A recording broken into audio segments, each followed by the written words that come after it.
Welcome to the Whiskey and Wisdom Podcast, coming to you from the Cargo District Recording Studios in Wilmington, North Carolina, where we discuss the most fascinating topics of life.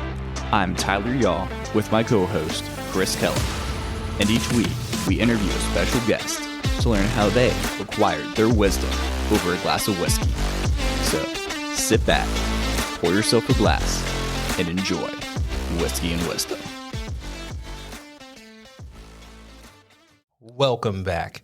It's your boy Chris and the amazing host Tyler, y'all. And this week we bring on the queen of the Cargo District is what I'm going to call her. Craft cocktails. There you go. The queen of craft cocktails in the Cargo District. Miss Kaylee. Happy to be here. See, I love Kaylee. But technically I know her off of Instagram. Kaylee likes pink drinks, right? Absolutely. I thought it was Kaylee with the pink hair. Legitimately for like the past 6 months. I'm like, oh, Kaylee with the pink hair. And I'm like, I was wondering why you always said that. And I was like, I did have pink hair. And I was like, that makes sense. it's because when I found you on IG, I might have been drunk. There's a good chance of that. So something else to shout out there too for anyone that may be on the teetering if they should come to the Cargo District and check out Starling is I'm typically the person that is known as the regular at the majority of bars, but Chris is known as the regular at Starling. And if you can make Chris the regular of anything, you know what's worth checking out. Yes, I am a homebody for sure. Yeah, you've definitely taken up a seat the past almost year since we opened in April. See, that's what I'm here for. One of the OGs. Yeah, both of you. Yeah, it seems weird to say that now. I came on the first day, but Chris has more time. He's got to make holes on the back bar. That's why. Yes. Yeah. Got to finish off those bottles. If anybody wants to join me in that pursuit is to anytime that they have low, just, hey, I want that. That's my goal. Does it work out for my wallet very often? No. Hit up CT Kellum or the Whiskey and Wisdom podcast, and we'll make sure you help finish off all the bottles of Starling. But because Kaylee is the connoisseur of craft cocktails, she went to this amazing camp and chilled out in Kentucky for a while and brought back some really interesting whiskey. Are they bourbon or whiskey? They're both bourbon. Okay. See, we'll have that argument later. And as we talked about previously, is all bourbons are whiskeys, but not all whiskeys are bourbons. Correct. See, she's the one I get all my info from. So when I just when I'm just like, oh, it's this. If it sounds stupid, it's probably because I misread what she told me. No, you just come to the bar and you just listen to me spew, and you don't ever stop me. So, thanks. No, I feel like that's the good thing. Like when you sit at a bar and the bartender has actually done their knowledge and research, they deserve to expel that information, and then I learn something. So it's my favorite thing to do. So what'd you bring us? All right. So today I have Bardstown Bourbon Company, one of their collaborative series editions that they did with Plantation Rum. I love that rum. Oh my gosh, same. It's one of my favorites. So when I saw this originally, I was stoked about it. But then when I tried it, I was like, oh, this is one of my favorite things I've ever had probably. And so I have that, and it's 114 proof, so it's a little higher, but it is delightful. And I also brought Wild Turkey Kentucky Spirit, which is their single barrel edition that they put out. They barrel that at 101 proof, so it's slightly lower proof, but still high. Still a little high. It's lower proof than the Bardstown, but it's not low proof. Don't get it twisted. But both are delicious. So that's close to bottled and bond? Single barrel? Off by 1 proof. Okay. So it's going to be good. We just had a bottle and bond, not... or actually, sorry, when this episode comes out, it'll be the next episode. Yeah. But you'll know what it means. Old Forester. I saw it first at the Starling, and I was like, ooh, what is this? And then she educated me on bottle and bond. So when these episodes actually come out, this will come out before that one. So we're doing it in reverse order. Well, so yeah, I know. Time stay bend. tuned for the bonded whiskey next week. Exactly. So that's what I'm here for, is just to confuse everybody with everything. Yeah, Chris likes to go in opposite order. Yes. Just pour some. I would love Bardstown. to. Yeah, let's start with Bardstown.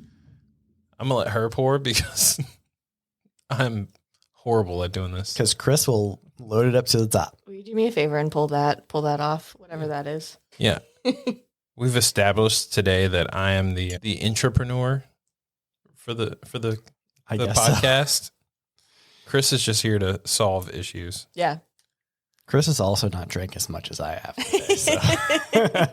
Tyler says that. I'm like, well, technically, I pour heavy for myself. Yeah, you did have a heavier pour on their first podcast for today. All right. So tell us a little bit about this Bardstown.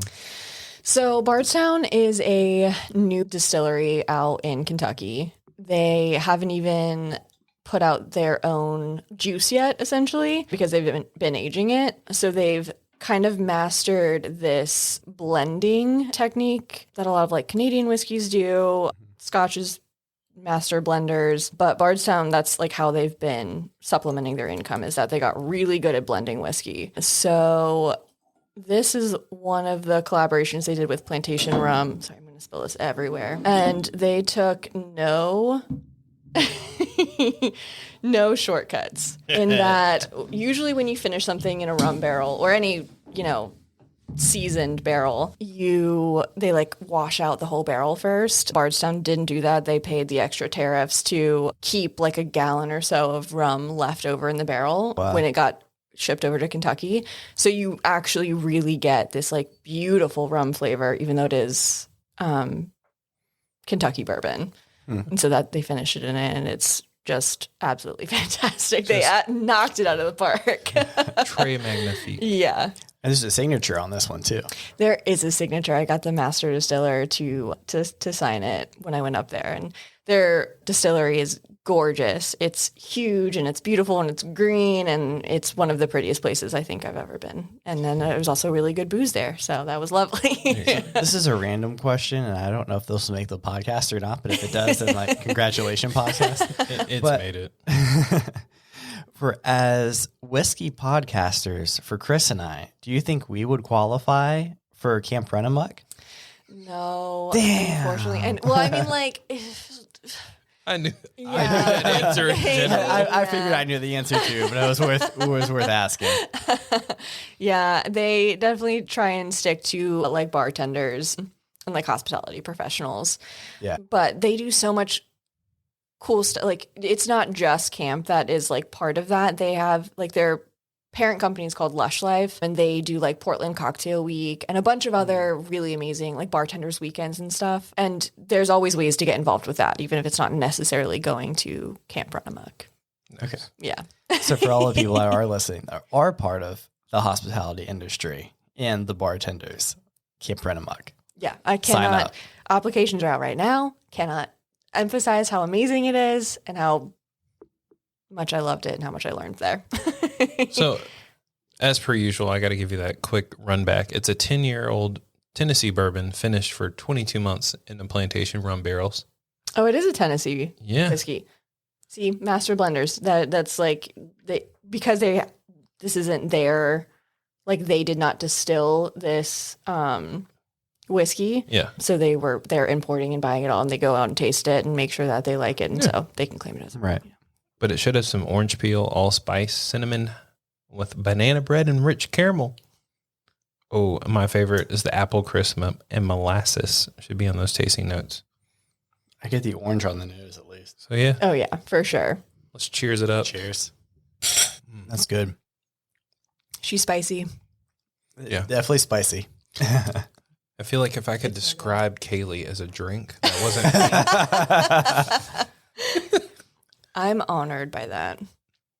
As we go back into the actual, like, joking back and forth, Kaylee is, like we said, are you the head bartender, GM? What is your I'm the title? bar manager. Okay.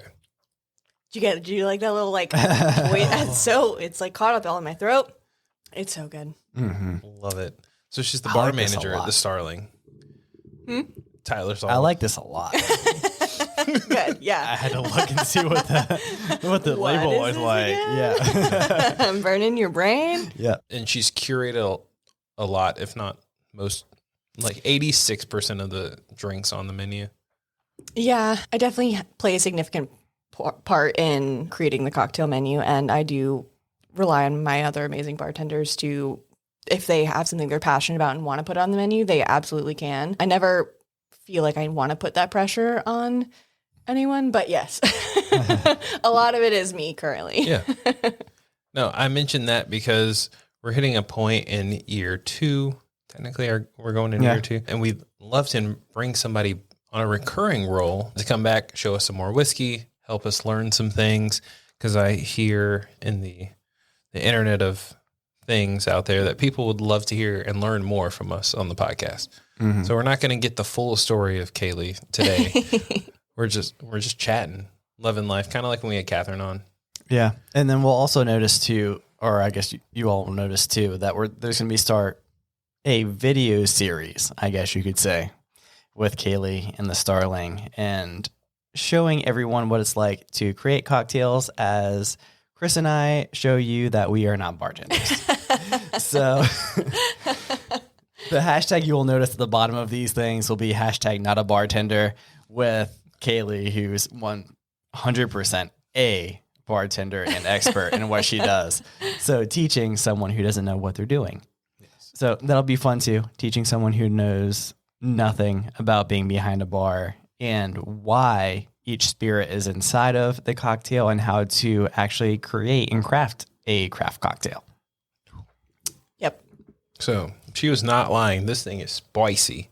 Like, when I think of drinks, this is like something I would, as I usually come up with ideas, this is something I would drink in the wintertime. Mm-hmm. Like sitting at the house in front of a fire that I don't have currently.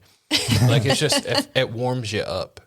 And especially on like cold days. Yeah, it's super warm. And I don't know if you noticed, but like on the back end, if you look for that rum flavor, you get like all that nice like molassesy, like, and it just coats the whole back of your throat, and it's great.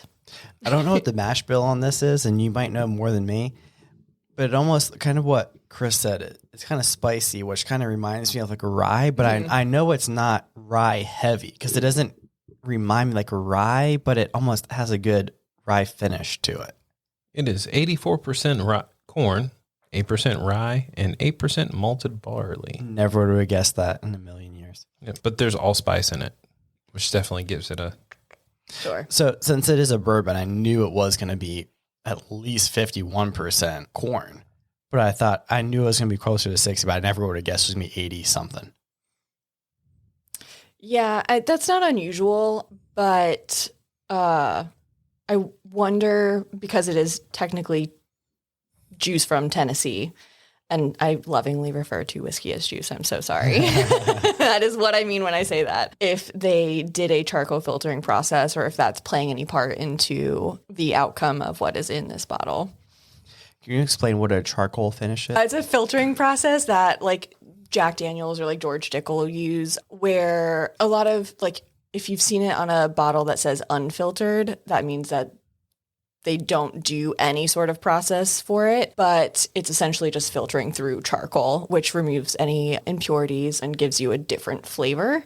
Not, if you're not a whiskey expert, sometimes you wouldn't even notice something like that, apart from like, oh, this tastes mildly different than another bottle. But if you're really looking for it, you can kind of taste sometimes that like smokiness that comes from charcoal, or you won't find as many, like it won't be like as hot maybe, or on like the palate.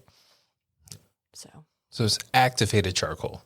Please don't try and use a charcoal grill and then filter your whiskey. Yeah, no. We'll leave that to the professionals. Yeah, leave that to the distillers. I'm here to joke. But for real though, so one of our favorite places, or at least my favorite place, is Kill Me Crazy, because it's right next to my office and my full-time job. And they do have an activated charcoal lemonade. That's there. That's very good. But yeah, you don't want to just put lemonade through your regular charcoal. Charcoal grill. is not something that you want to just play around with in any capacity. Right. Yeah. We'll leave it to those people who know what they're doing. Yes. So since we're starting at the beginning here, what got you interested into the career path that you're in right now? Oh, Lord. It kind of all just was serendipitous in that I got my first hostessing job in a restaurant when I was 16. And then I make a joke often where I just kind of never left a restaurant, which I can't really say anymore now that I'm only in a bar. But it was kind of like I worked my way up. I started as a host, and then I started waitressing. And then as soon as I turned 21, I basically immediately started bartending. And it was something I always had been interested in. I didn't necessarily see myself doing it forever, which I do now. But yeah, I just kind of, and then I got really good at it. I like fell into it and I just kind of never stopped. And then now it's just, it takes up all of my brain. I appreciate that. And the reason why I've been trying to get you on for months now is I frequent many bars often. So I'm considered a regular at many bars. same. Chris makes fun of me. Yes. But one of the things I tell all the bartenders at all of the places I frequent, when I talk to them about their career paths and everything like that and what they're doing, they're like, oh yeah, this is just like a stopping point for me. Or like, this is just a means to an end. And I always make sure I go out of my way to let them know this is a career path. If you enjoy actually spending time with your patrons, if you enjoy the spirits industry, if you enjoy what you're doing, this can be a lucrative career path that you'll have fun with for the rest of your life. Easily.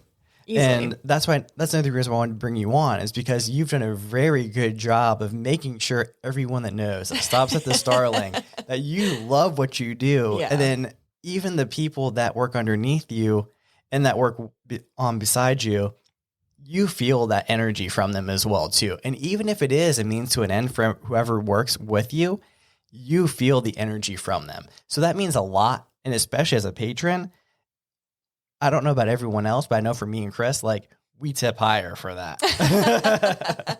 So just saying. Well, I just feel like it definitely gives you a better experience also in just that, like, you feel like you're in good hands. Mm-hmm. Where you're like, these people actually care about the cocktail in front of me, the whiskey that they're pouring, my experience as a whole. Because I don't ever want to, like, if bartending or waitressing or whatever is kind of like a, you know, like you're supplementing to where you're going to go in life, that's great. And that's very important. Sure. But there are also people who have made it their careers, which is kind of how my team is currently also. And I think that if you actually care about something and you do want to give it your all, just like in anything, you can feel that. Absolutely. Yeah. Something else I wanted to touch on too is when I sit down at a bar, like, it makes a big difference too. When I sit down and like, oh, you have whatever whiskey up there. And if they can tell me about it, that means a lot, because they took the time and effort to learn about that. Right. And like, you can tell me about anything that's up there. And anyone that works at the Starling can tell me about anything that's up on that bar right now.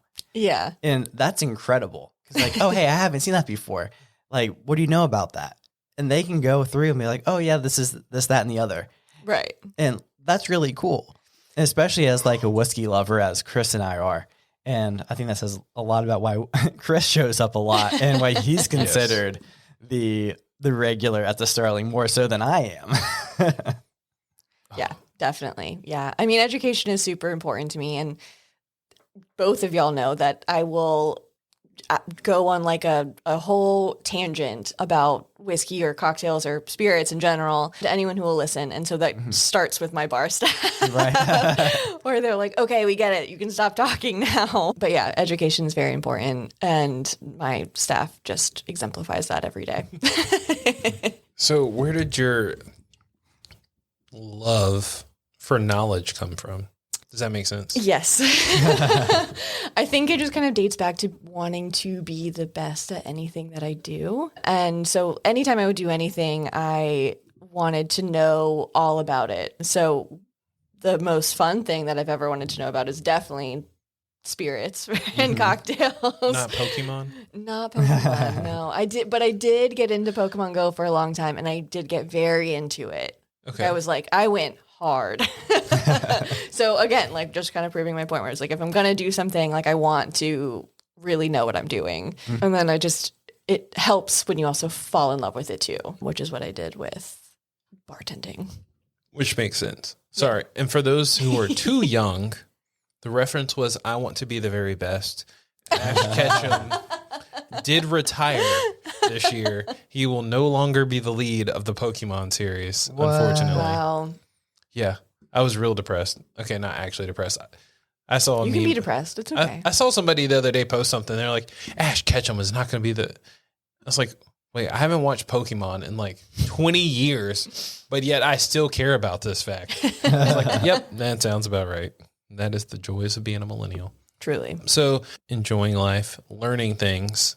How did you end up at the Starling? I ended up at the Starling because I have known Matt Ray, who's on the podcast, and Abby, his business partner, for a very long time. And I have done events with Abby has her Is it a catering company? Yeah, other business. I was going to call it a sister business, but it's technically not because Matt has no part in Salt and Charm. But that was Abby's exclusively. And so she would do like private dinners and ask to have a cocktail pairing or a bartender at these events. And because I knew Matt, that was kind of the link between all of us, is that I would come work these events for Abby. And I kept in touch with him when I wasn't living here. And then one day Abby called me and said, hey, we're going to open a bar and we want you to come run it. And I said, okay, I'm on my way.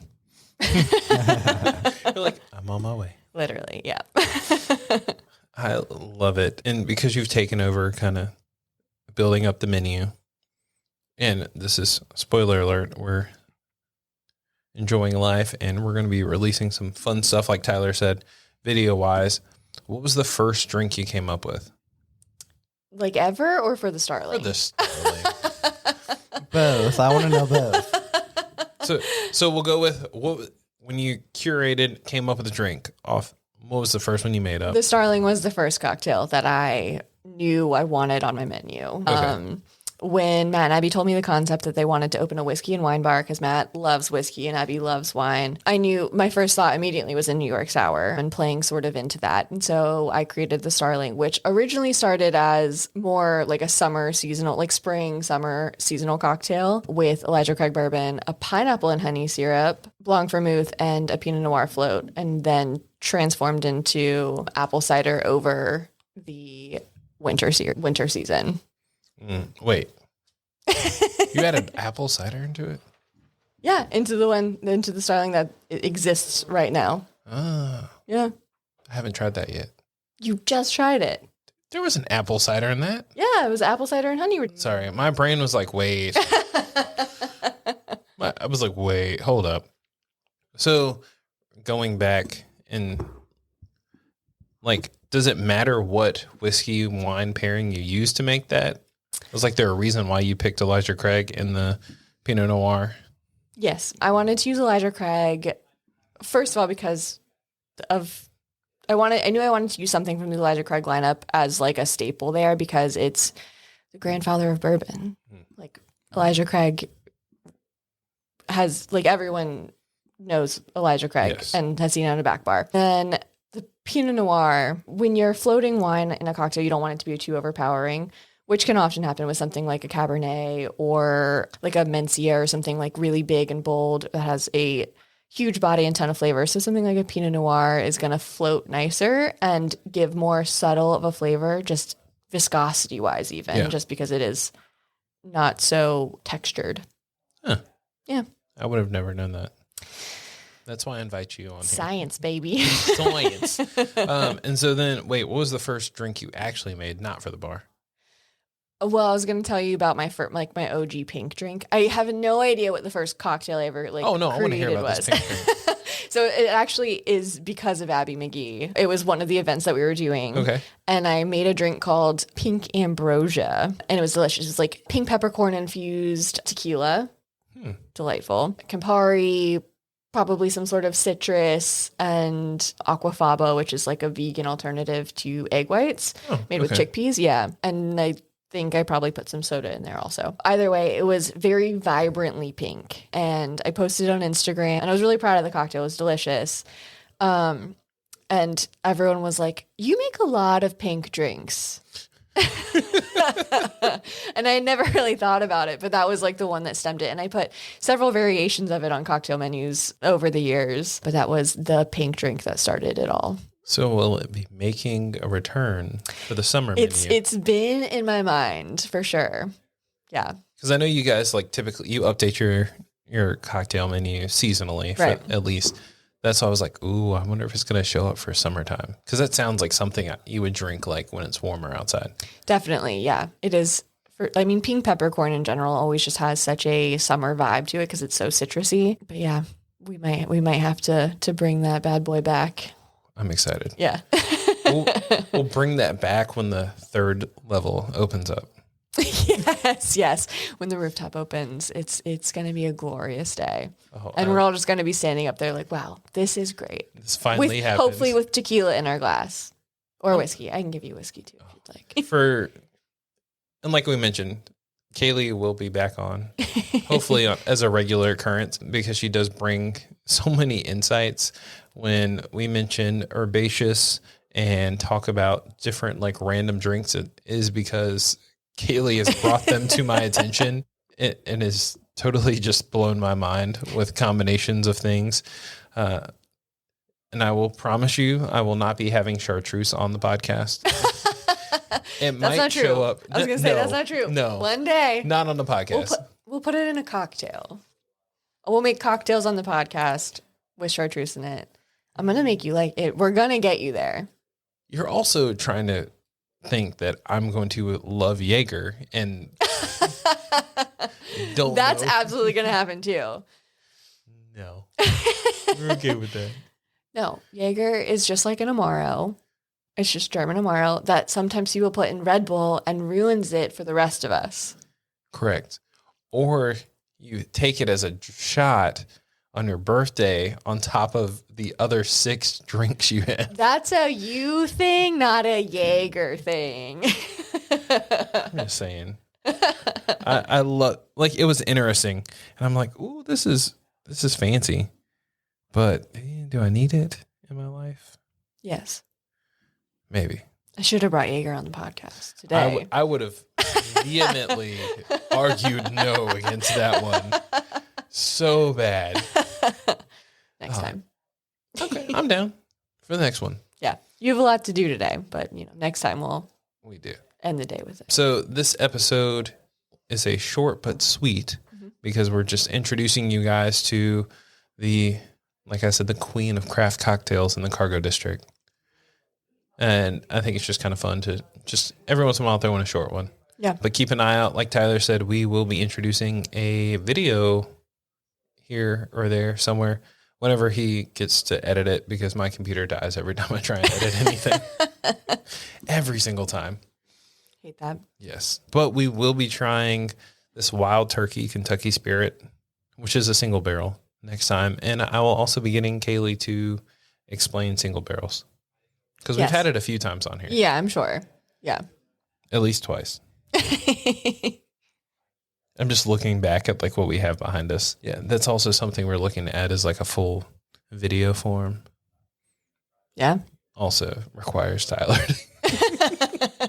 Tyler. Pretty. So before we fully end, where can they find you? Do you want them to follow you on social media? You can follow me on social media. It is like my personal one. So some people are going to be like, that's a picture of your boyfriend or the cats that you live with, or, but that's fine. If you want to do that, my Instagram is Kaylee Likes Pink Drinks. Okay. Or if you follow the bar, I often make features on it at the Starling Bar, or I'm always there also. Not always. Not on Wednesdays. Very seldomly on Wednesdays. I try and take Wednesdays off, but someone delightful will be there. You get 3 days off? Because you guys aren't working Monday or Tuesdays. Just for right now, we're gonna we're gonna ramp it back up in the spring season. I'm gonna need a job application. I would love 3 days Also, off. I was gonna say, I love that you think I take 3 days off. Like, there is so much behind the scenes work that I have to do. I don't get 3 days off. Oh yeah. But we're just closed for 3 days. Okay, that makes way more sense. People look at me and they're like, "Oh, Chris, aren't you working?" No, I'm at home. Yeah. But yet, I've still throughout this episode, I've received like 6 or 7 work messages, and It never ends. I put my phone on the ground, so I didn't look at it. well, thank you so much for My joining pleasure. us. Thanks for having me. I'm excited for whatever comes this year. Yeah, we're gonna do fun stuff. That's for sure.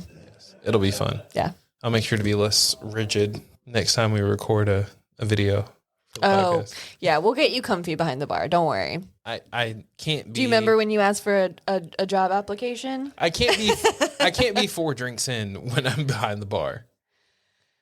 That's illegal in North Carolina anyway. So, like, you know. Which is sad. If I cross it, I remember going to South Carolina in Charleston, like buying the bartender a drink. And I'm like, why can't I do that here? Yeah. I feel like y'all would be fucked up. Yeah. It's like, it's annoying that we can get in trouble if we do take a shot or something. However, it does keep people in line, which is important. It's like, you know, I don't want to like out myself and be like, oh yeah, I've been drunk behind a bar before, which I haven't in North Carolina, to be fair, but it's not as enjoyable to work when you're drunk as it seems like it would be.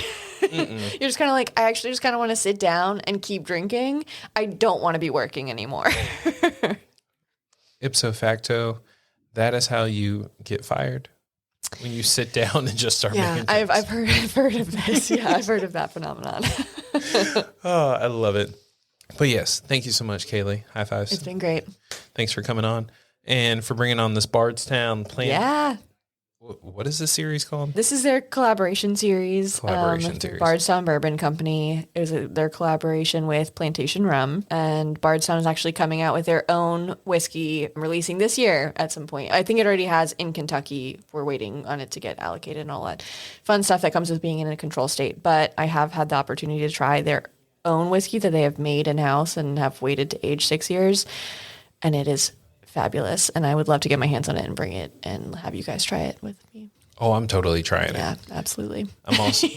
So, yes, everybody, thank you for listening to the episode.